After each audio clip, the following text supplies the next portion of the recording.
네, 저희 이제 사무엘 하 6장부터 해볼 텐데요. 아, 6장 아니죠. 5장이죠. 5장 안 했죠, 여기까지. 네. 5장 후반부. 음. 제가 좀 감기가 걸려가지고 좀 방해가 되더라도 이해해 주세요. 우리가 지난 시간에 다윗이 기름 부음을 받았는데 제일 첫 번째는 유다한테 받았고 그 다음에 온 이스라엘한테 다 받았다. 여기까지 했지 않습니까? 두 번의 기름 부음. 그래가지고 첫 번째 유다, 두 번째는 이스라엘 이걸 해가지고 처음에는 뭐 14만 4천이 그 다음에 계시록에서는 그 이후에 셀 수 없는 무리 이런 식으로 적용이 가능할 수 있습니다. 라고 했어요. 그렇다고 해서 유다가 이스라엘이죠. 그러니까 네. 유다가 다른 종족이 아니에요. 유다도 이스라엘의 일부예요. 그런데 한 일부에서 인정받았지만 나중엔 전부가 된다라고 하는 거가 인간이라고 하는 존재는 일부예요. 하지만 일부이지만 전부가 되는 거죠. 다윗은 유다의 후손이죠. 예수님도 자신을 뭐라고 소개하셨어요? 인자라고 소개하셨죠. 음, 근데 음, 인간만을 구원하려고 왕이 되신 게 아니잖아요. 다윗이 유다만 구원하려고 왕이 된 게 아니에요. 다윗이 유다의 왕이 됨으로써 온 이스라엘의 왕이 된 것처럼 예수님께서 인류의 인자로 인간의 아들로 오셔서 왕이 되셨으므로 온 피조물의 왕이 되신다라고 하는 이야기가 여기에서 보일 수가 있는 거예요. 음. 자, 그렇게 됐을 때 사람들이 좋습니다. 이제 다윗이 이제 시온이라고 하는 성에 거주하게 됩니다. 예루살렘, 아직 성전은 없어요. 거기에 이제 시온 산성이에요. 시온 산성. 이거를 우리는 뭐라고 그러냐면 다윗성이라 그럽니다. 그래서 다들 뭐 노래 부를 때 저 높은 뭐 시온 산에 뭐 이렇게 하잖아요. 근데 이 시온을 우리는 어떻게 이해했냐면 가장 높은 곳이다라고 생각을 하는 게 이해하실 때 좋을 거예요. 시온이라고 하는 데가 그 지형에서 뭐 헤르몬산도 있을 수도 있고 뭐 하겠지만은 시온이 가장 높은 곳이다라고 생각을 하시고서 이해하시면 좋아요. 왜냐하면은 성경의 상에서 가장 높은 산이라고 하는 게 하나님의 보좌지 않습니까? 그런 식으로 이해하시면 좋을 거예요. 음. 자, 그렇게 됐을 때 어떤 일이 생겼나 볼게요. 9절부터 읽겠습니다. 다윗이 그 산성에 살면서 다윗 성이라 이름하고 다윗이 밀로에서부터 안으로 성을 둘러싸으니라. 만군의 하나님 여호와께서 함께 계시니 다윗이 점점 강성하여 가니라. 두로왕 히람이 다윗에게 사절들과 백향목과 목수와 석수를 보내매 그들이 다윗을 위하여 집을 지으니 다윗이 여호와께서 자기를 세우사 이스라엘 왕으로 삼으신 것과 그의 백성 이스라엘을 위하여 그 나라를 높이신 것을 알았더라. 네, 자, 지난 시간에 제가 하다가 많은 게 바로 이거예요. 이 다윗의 왕궁을 짓는 것을 누가 했냐면 두로 왕이 히람이 합니다. 이때 다윗이 뭘 보냐면 두로 왕 우리 뭐 에스겔서 28장, 26장부터 28장에 나와 있는 그 유명한 두로 왕이에요. 무역의 요충지에 살고 있던. 그런데 다윗에게 이 사무엘 상에서 두로 이야기 한 번도 안 나왔었잖아요. 음. 네. 다윗이 말 섞은 사람들은 블레셋이랑 다른 쪽이에요. 음. 그쵸? 음. 그런데 갑자기 두로 왕이 와가지고는 이거 다 지어준단 말이에요. 이것을 보고서는 다윗이 하나님께서 자기를 세우셨다라는 거를 깨닫죠. 음. 예. 자, 네. 이 깨닫는다가 중요해요.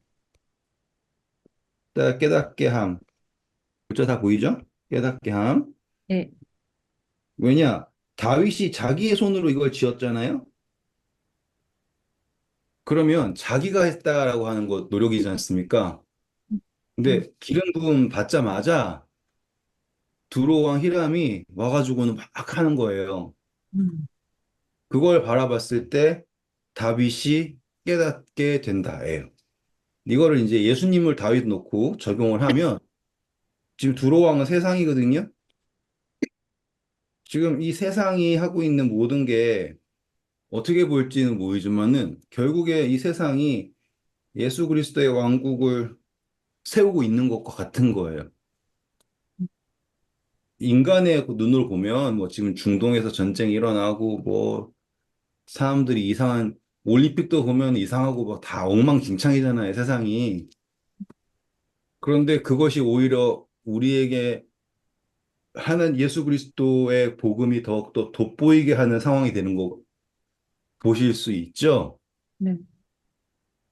세상이 잘났다고 하는 게 결과가 그렇잖아요. 이게 문화가 뭐 발전돼 가지고는 최고의 지성이 나왔는데 기껏 하는 게 뻘겨벗고 있고 수염 기른 남자, 여장한 남자인지 뭔지 아무튼 알 수도 없는 사람들이 등장하는 걸 보면 인간의 지성의 한계는 거기에 끝이잖아요. 그러니까 결국에는 아무리 이 사람들이 난리를 쳐도 드러나는 것은 예수 그리스도다라는 걸 볼 수 있다라는 게 좀 흥미로운 점이죠. 그렇죠? 네. 그래서 이 이야기도 우리가 묵상을 할 수 있는 범위에 넣을 수가 있는 거예요. 관점의 차이지만. 그리고서는 다윗이 계속 이제 성공을 하는데 아까 10절에 뭐라 그랬냐면 다윗이 계속 성공하잖아요. 그 이유를 뭐라고 합니까? 여호와께서 함께 계신. 그렇죠. 하나님께서 함께 하신다라고 하는 게 다윗의 성공의 이유라고 정확하게 언급을 합니다. 음. 그리고 13절부터 나오는 거는 다윗의 아들들이에요. 근데 이것은 뭐 제가 좀 뭐 이름 가지고선 막 하고 싶은 생각은 없고요. 중요한 거는 나단, 솔로몬 요 두 사람은 기억하셔야 돼요. 누굴 기억해야 된다고요? 나단과 솔로몬. 나단과 솔로몬. 왜냐하면 누가복음에 나와 있는 족보 그리고 마태복음에 나와 있는 족보 그 차이 그 갈림길이 여기 있어요. 확인해 봐요. 누가복음 3장 가셔서 누가복음 3장 31절. 그 위는 멜레아요, 그 위는 맨나요, 그 위는 맞다다요, 그 위는 나단이요, 그 위는 다윗이요. 네. 족보에서 솔로몬이 아니고 나단이 등장하죠. 네. 마태복음 1장에는 이새는 다윗을 낳고 다윗은 솔로몬을 낳고 그게 6절이에요. 1장 6절. 음. 그래서 예수님의 계보가 왕의 계보로 오는 것은 솔로몬을 따라온 거고 인간의 계보로 온 것은 나단을 따라서 왔다. 이렇게 생각하시면 되고 음. 그래서 다시 사무엘하고 5장 보면 나단과 솔로몬은 다 예루살렘에서 태어난 사람이구나 라는 걸 알 수가 있고요. 자, 그리고서는 17절로 오면요. 이제 다윗이 승승장구하고 그리고 두로의 왕 히람이 다윗을 적극적으로 서포트하는 상태가 되니까 블레셋 사람들이 가만히 있을 수가 없죠. 왜냐, 블레셋이 그러면 어떤 상황이 될 것 같아요? 지도 그려볼까요? 이렇게, 이렇게, 이렇게, 이렇게. 네, 됐다고 쳐요. 여기가 이스라엘이잖아요. 여기가 블레셋이에요. 이렇게까지가. 여기는 어디겠어요? 이집트겠죠? 음. 네. 두로가 어디겠냐면 여기에요. 그러면 얘랑 연합하면 얘 어떻게 되겠어요? 망해요. 예. 딱 봐도 안 되겠죠? 음. 그러니까는 일로 가는, 이쪽으로 가는 교역로가 다 이 이스라엘을 지나야지 이쪽 교역로로 갈 수가 있어요. 그래서 사해 여기가, 죄송합니다. 제가 정신이 없어가지고. 사해 여기가 별거 아닌 것처럼 보이지만, 이집트에서 이렇게 넘어가려고 하든지 할 때 여기에 다 길이 이렇게 지나갈 수밖에 없어요. 이제 여기가 중요하다는 거 아시겠죠? 네. 그런데 여기 블레셋 애들이 한몫 챙기고 싶으면 여기 애들이랑 무역을 해야지. 이렇게 통과해야지 한몫을 챙기지. 여기서는 한복 챙길 수가 없어요. 근데 지금 터키 쪽에 더 가까이 있는 여기 두로라고 하는 여기는 이스라엘 여기까지잖아요. 여기 단까지 여기까지 올라가는 거잖아요. 그러니까 여기 유럽이고 유럽이랑도 되고 다 되는 자리니까 여기가 잘 되고 있는 거예요. 그 블레셋은 애굽이랑도 안 되고 얘랑도 안 되고 하는 어정쩡한 자리이고 이제 다윗이 블레셋 사정 잘 알잖아요. 블레셋 왕이 다윗을 자기의 머리 지키는 자로 세울 만큼 다윗이 다 알고 있는 상태가 되니 이제는 블레셋은 결단을 해야 될 상황이 될 거 아닙니까? 그래서 다 데리고 와서 전쟁을 한 거예요. 그러니까 대강 배경이 보이시죠? 네. 네. 음. 그래서 블레셋 사람들이 다 모였습니다. 17절 읽어볼까요?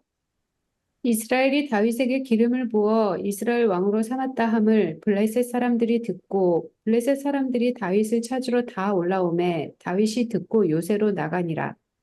블레셋 사람들이 이미 이르러 르바임 골짜기에 가득한지라.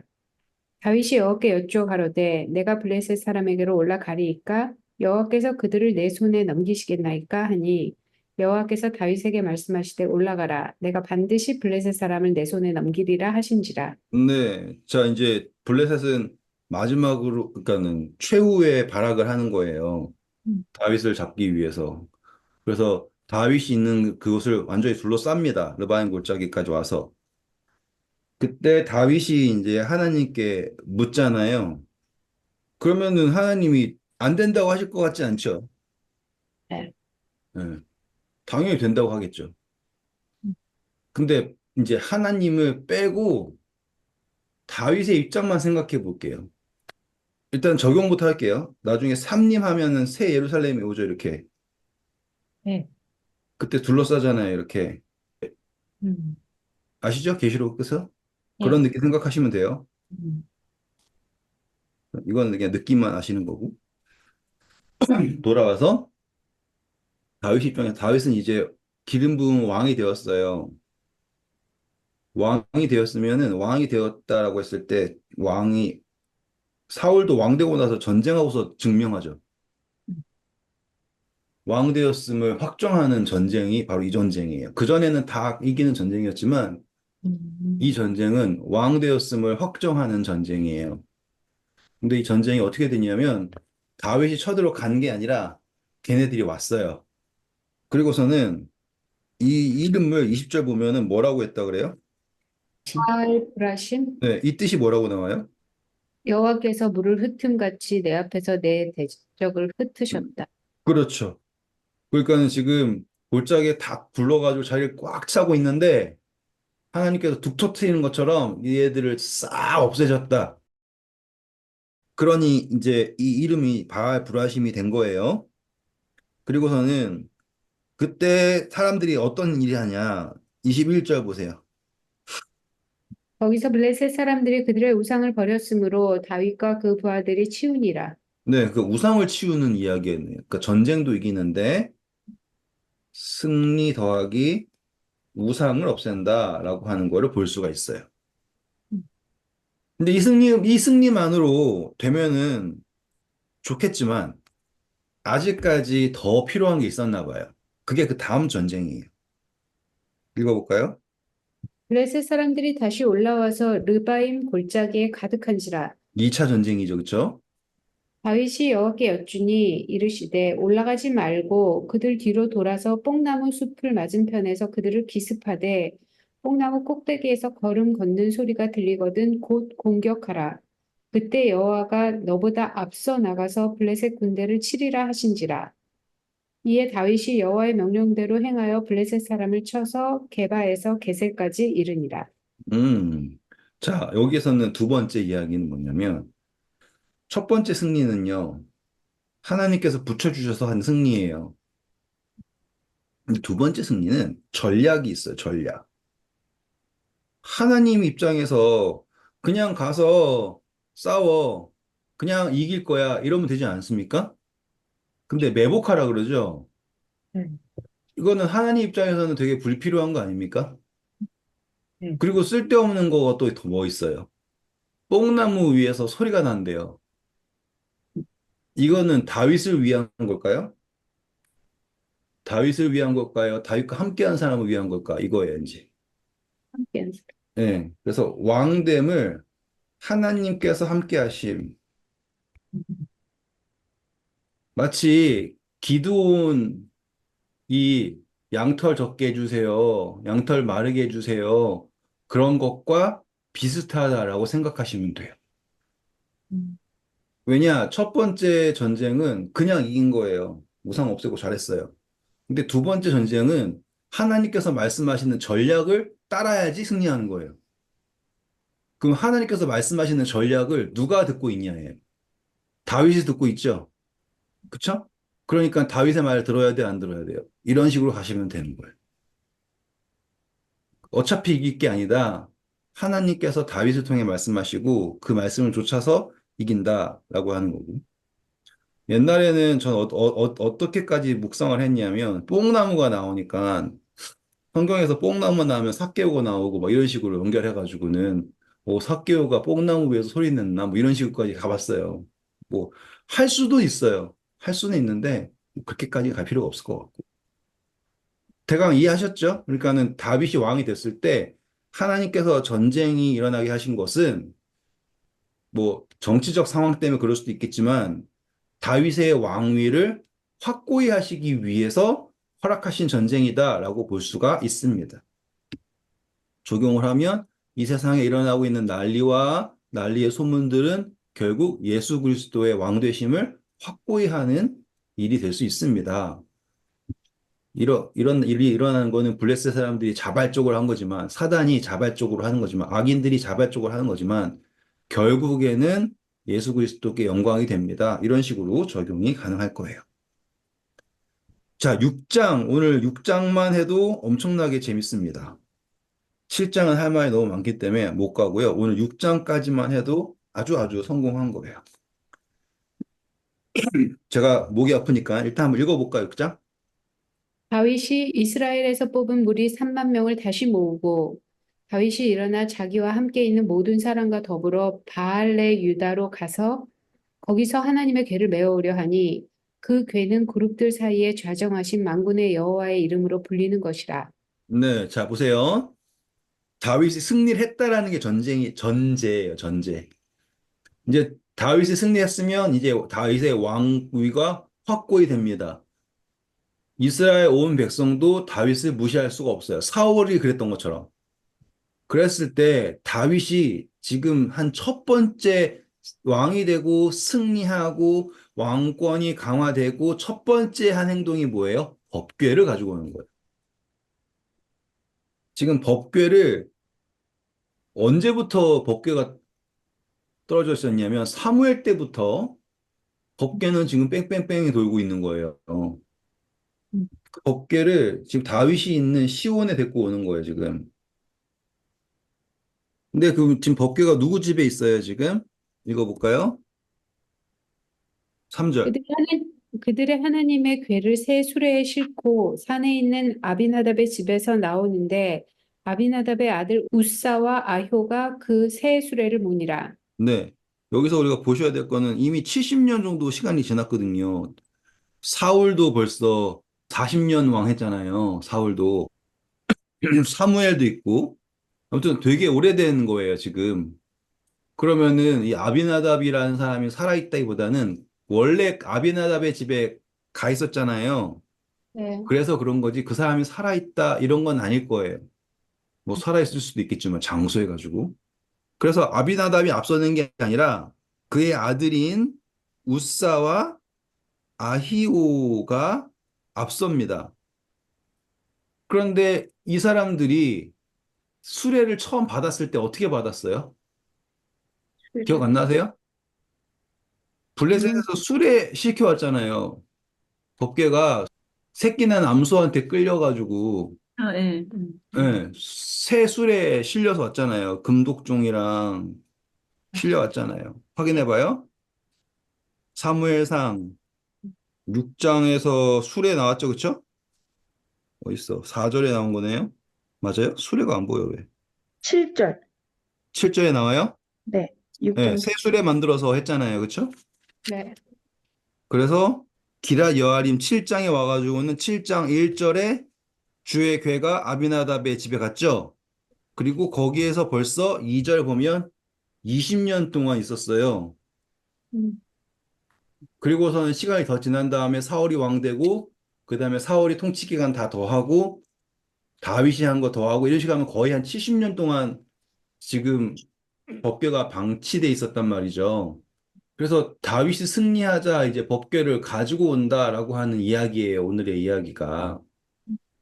근데 여기 보시면 웃사랑 아히오라고 하는 사람은 제사장도 아니고 아무것도 아닌 사람이에요. 그냥 아비나답의 아들일 뿐이에요. 음. 그래서 이 사람들이 가지고 올 때 수레에다가 실어서 왔대요. 그러다가 이제 가니까 사람들이 4절 볼까요? 그들이 산에 있는 아비나답의 집에서 하나님의 궤를 싣고 나올 때 아효는 궤 앞에서 가고 다윗과 이스라엘 온 족속은 잣나무로 만든 여러 가지 악기와 수금과 비파와 소고와 양금과 재금으로 여호와 앞에서 연주하더라. 여기서 뭐가 잘못됐어요, 또? 궤 앞에서 가는 게 안 되는 건가? 일단은 수레가 잘못됐어, 수레. 그쵸? 궤는 기본적으로 우리는 알고 있죠, 이제? 네, 사람이, 제사장이 매야 돼요. 네. 그리고 그 수레 앞에 갔다는 것도, 그쵸? 나팔 부는 제사장도 아니면서 법궤 앞에 간 것도 이상하죠? 네. 그리고 그 다음에 또 이상한 건 뭐냐면, 악기들이 악기들. 레위기서 보시면서 이런 악기 본 적 있어요? 법궤 나올 때는 항상, 법궤가 움직일 때는, 성소가 움직일 때는 뭘 해야 돼요? 나팔 불어야 되죠. 음. 15절 보세요. 다윗과 온 이스라엘 족속이 즐거이 환호하며 나팔을 불고 여호와의 궤를 메어오니라. 지금 달라진 거 보이세요? 아, 네. 지금 첫 번째 법궤를 메고 올 때는 소가 끌고 뭔지 모르지만 수레에다가 싣고 오는데 새 수레에다가 싣고 누가 끌고 오는 거냐면 아히오가 그걸 끌고 가나 봐요, 지금. 아히오가 소를 이끌고 가는 거예요, 아히오가. 그런데 거기에서 하는 행동이 하나님께서 명령하신 것과 맞는 게 하나도 없는 거예요.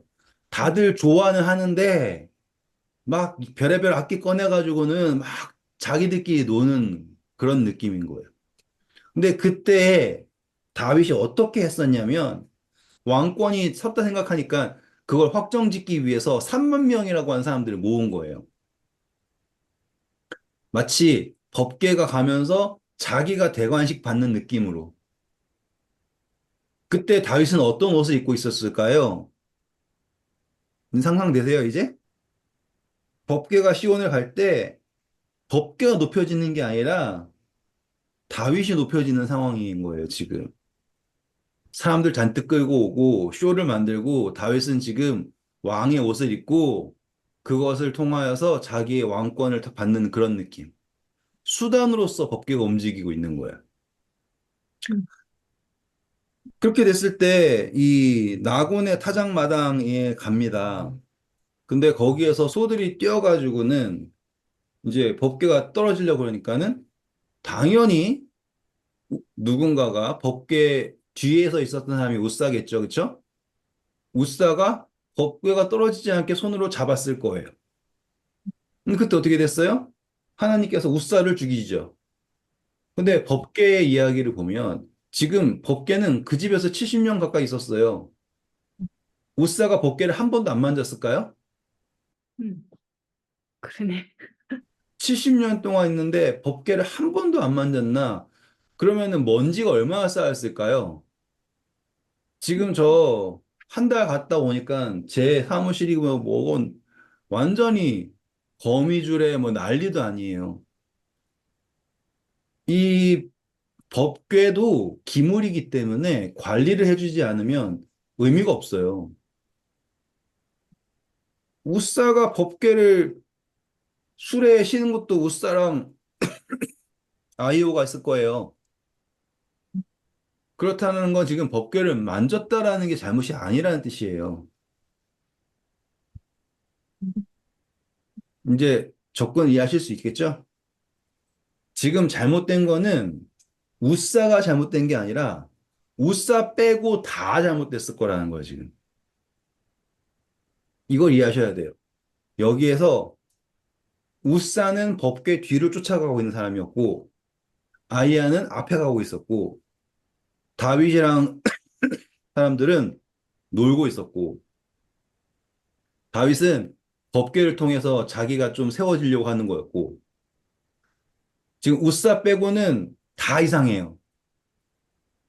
그런데 지금 나곤의 타작마당 그 뭐 원어 찾아보고 뭐 그러면은 뭐 예비된 혹은 뭐 재앙의 또 뭐 다른 어디야 이거 역대상에 보면은 또 이름도 달라요. 근데 같은 의미예요. 그 타작마당이라는 게 중요해요, 이제. 다른 데에서도 할 수 있었을 거 아닙니까? 언덕에서도 할 수 있었을 거고 수많은 장소가 있었을 텐데 굳이 그 타작마당에서 그래서 저는 이걸 해석할 때 가장 좋아하는 게 예비된 타작마당 혹은 뭐 재앙의 타작마당 뭐든 간에 그냥 예비된 곳, 예정된 그 타작마당에서 소가 뛰었다가 전 제일 좋아요.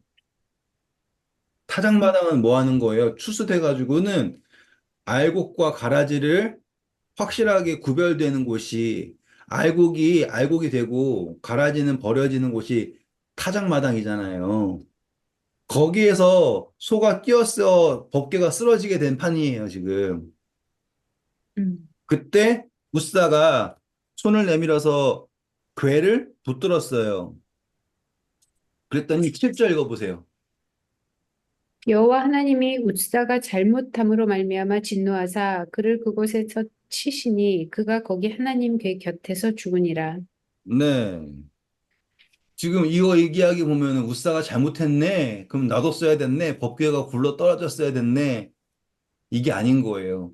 하나님은 지금 우사 빼고 모든 사람들을 다 음. 뭐 어떻게 생각할까요? 볼 실수가 없는 상황이 된 거죠. 제일 처음에 법궤가 소한테 실려가지고 수레해가지고 왔을 때 사람들이 그거 열어봐가지고 다 죽었죠. 네. 예. 그 하나님을 경외하는 것에 대한 것을 아예 개념이 없던 거잖아요. 그러니 지금 하나님은 우사를 치심으로써 모든 사람들에게 3만 명 넘는 사람들에게 하나님을 경외한다라고 하는 것이 어떻다라는 것을 가르치시는 경우가 됐네요. 그래서 우사가 죽음으로 다른 사람들이 살게 됐네요. 음. 이해되시죠? 그렇죠? 비슷한 이야기 하나만 보여드릴게요. 여로보암 이야기인데 열왕기상 14장 1절, 2절 읽어볼까요?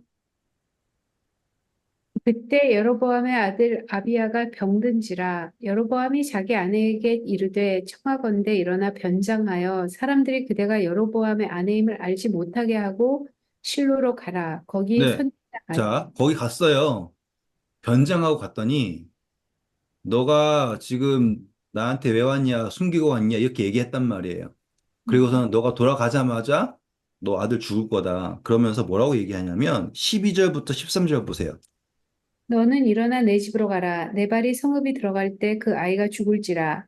온 이스라엘이 그를 위하여 슬퍼하며 장사하려니와 여로보암에게 속한 자는 오직 이 아이만 묘실에 들어가리니 이는 여로보암의 집 가운데에서 그가 이스라엘 하나님 여호와를 향하여 선한 뜻을 품었음이니이다. 오, 신기하죠? 선한 뜻을 품는 사람인데 제일 먼저 죽었어요. 그쵸? 근데 이 사람이 죽음으로써 지금 여로보암한테 메시지가 간 거 아닙니까? 아들이 죽음으로써.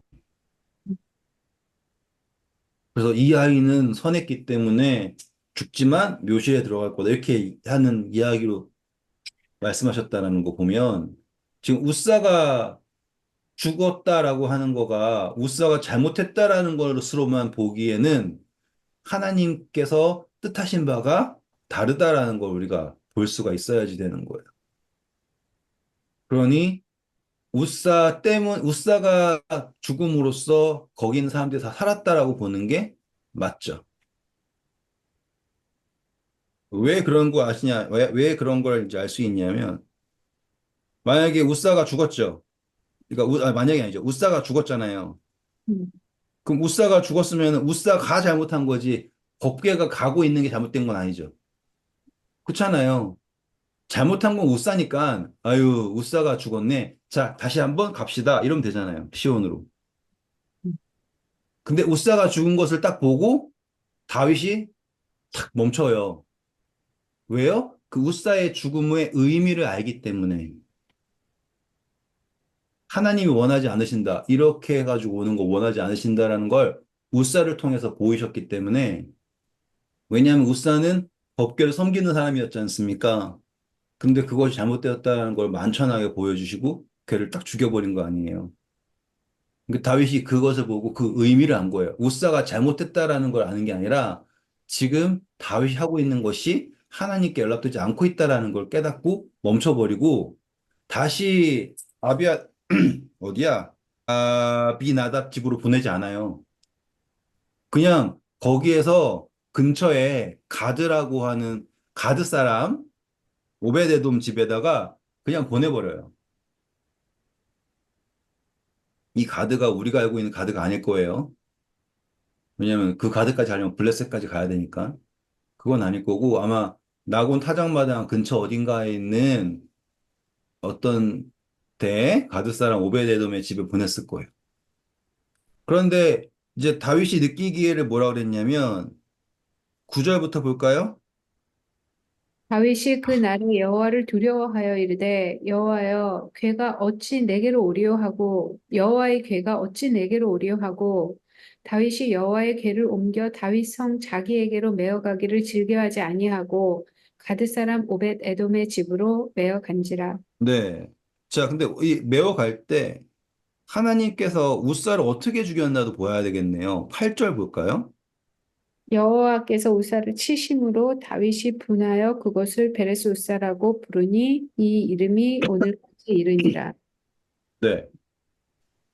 이 치셨다라는 표현이 그냥 죽였다가 아니라 반으로 갈랐다예요. 이게 어떤 죽음이냐? 우리 아브라함이랑 하나님 언약할 때도 어떻게 했어요? 반으로 갈랐어요. 반으로 갈랐죠? 그 모든 언약을 할 때는 반으로 가고 그 가운데를 지나가는 게 언약의 핵심이잖아요. 그래서 언약을 안 지키면 그렇게 된다라고 하는 거가 그 행동이지 않습니까? 그런데 이제 우사가 그것을 만졌을 때 반으로 갈라진 거예요. 그러니 그 의미가 너무나 분명한 거죠. 언약이 깨진 상태다라는 게 보이니까. 그러니 그 전에 전쟁할 때는 하나님께서 함께 하신다라는 게 계속 보이고 승리하고 다윗을 통해서 하신다 이렇게 나왔는데 지금 여기에서 보니까 하나님이 우사를 반으로 쪼개시니 다윗이 그걸 보고서는 더 이상 함께 할 수가 없는 거예요. 음, 이제 이해되시죠? 네. 음. 음, 그래서 얼른 오벳에돔의 집에 보냈는데 신기하게도 오벳에돔에 갔더니만은 하나님이 그 집을 막 복주시기 시작하는 거예요. 근데 이게 재밌는 게 이 복이라고 하는 거가 눈에 보이는 복인 거야. 네. 누가 봐도 복 받는 게 막 보여요. 70년 동안 아비나답 집에 있을 때는 그런 거 소리 없었는데 오베데돔의 집에 있었을 때 복이 막 있는 게 보이는 거예요. 어떤 복이었을지 전 잘 모르겠지만 재밌는 거 볼게요. 우리 역대상 26장 가봐요. 오베데돔이 어떻게 되나 보세요. 역대상 26장 1절 봐보세요. 보라 사람들의 문지기 반들은 이러하니라 네, 이삭 지금 보세요. 문지기라 그러죠. 문지기. 성전을 지키는 문지기예요. 족속은 어디라고요? 보라. 고라 족속이네요. 그래서 네. 2절, 3절 지나서 4절 보세요. 오벳 에돔의 아들들은 마다다 나왔죠? 자, 오벳 에돔이에요. 오벳 에돔은 그러면은 그냥 가드 사람은 아니네요. 그쵸? 고라 자손이네요. 그리고 이 사람들에 대해서 5절에 마지막에 뭐라고 설명하고 있어요? 하나님한테 복을 받은 사람들이다. 라고 나오죠? 재밌죠?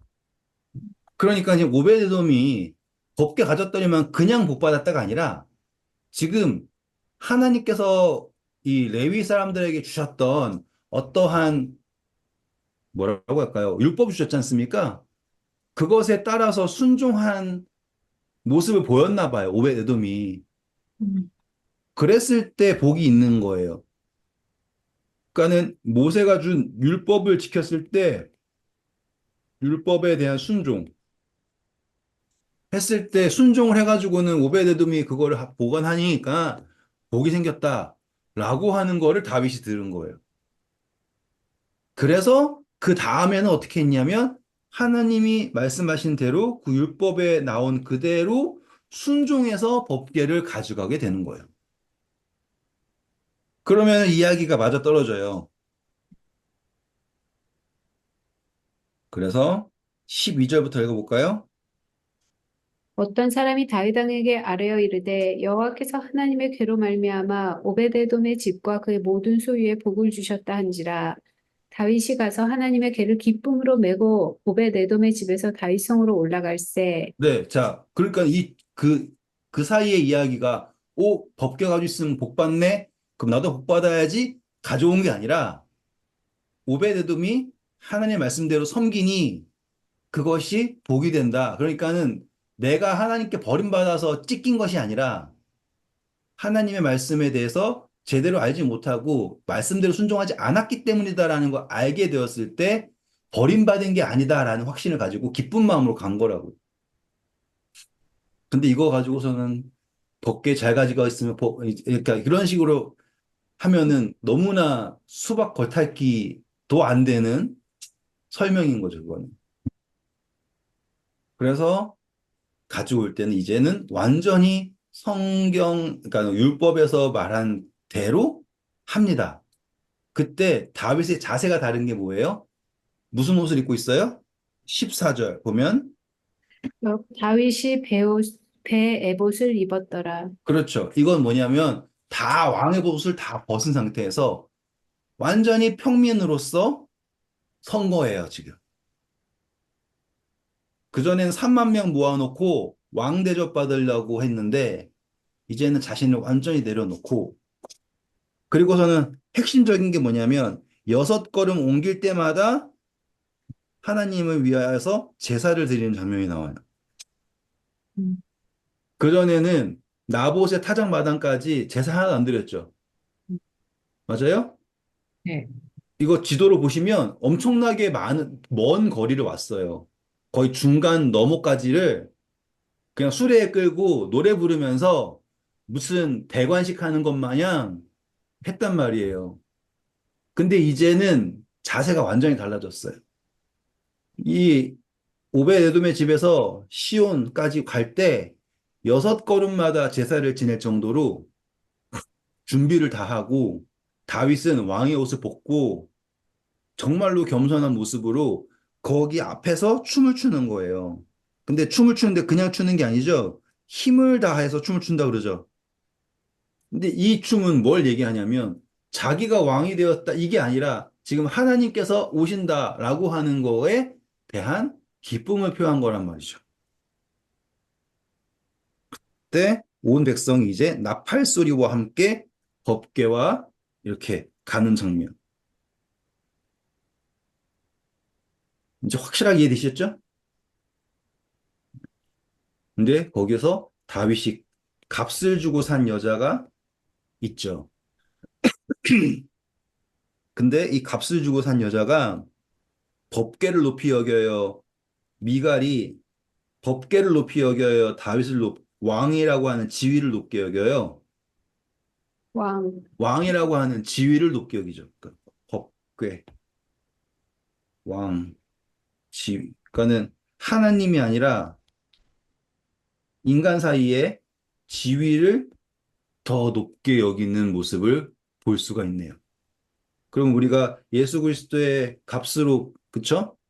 구원받은 우리가 이 마지막 때, 시온에 올라가는 그 마지막 때에 우리가 예수 그리스도를 향하여서 어떠한 판단할 것이냐라고 하는 게 여기에서 적용이 될 수가 있겠죠.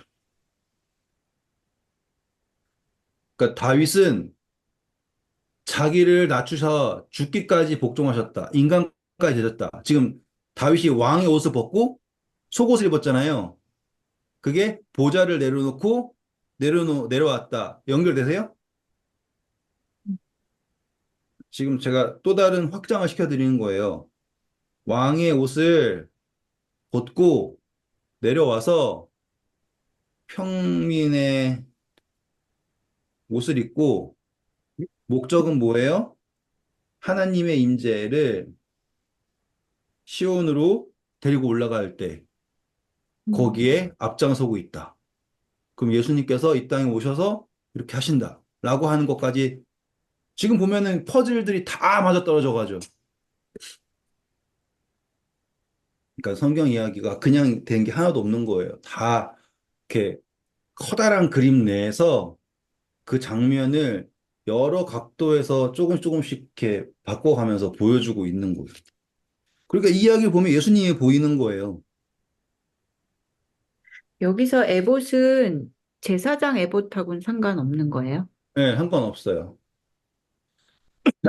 그냥 이 속에 있는 옷을 그냥 에봇이라 생각하시면 돼요. 네. 네.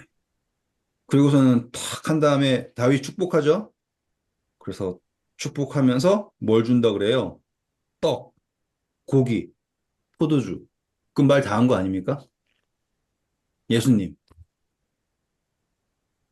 그리고 미갈이 막 덤비니까 나는 하나님 앞에서 앞을 낮춘 거지. 너한테는 높임 받을 수 있다라고 딱 얘기하는 거 보면, 네. 뭐, 이거는 다 이해하실 수 있는 적용이라고 생각을 합니다.